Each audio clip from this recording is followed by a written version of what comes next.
Анаша, мен келдім. Жаным, қайсың? Рахмет, мама, өзіңіз қалайсыз? Жақсы, шаршаған жоқсың ба? Жоқ, бүгін тағы да бір жұмыс күнім аяқталды. Жарайсың. Өз жұмысыма қатты Сен келіп қалар деп шай демдеп күтіп Рахмет, отырмын. мама.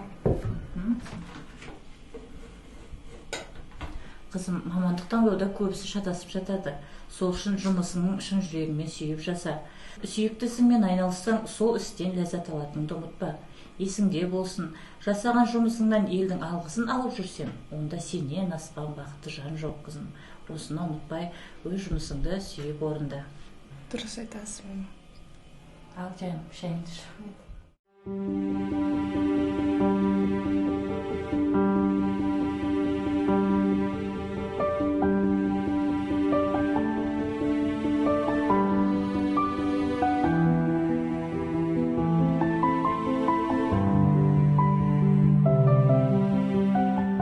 Дәрігер, мен келіншегім жағдай қалай?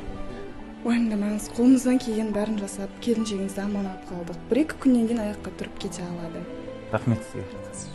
Дәке, мен анамның өмірін сақтап қалған үшін сізге үлкен рахмет. Мен де сіз сияқты өскен кезде дәрігер боламын.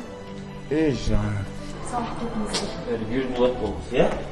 Дұрыс мамандықты таңдау, дұрыс жолды таңдаумен бірдей.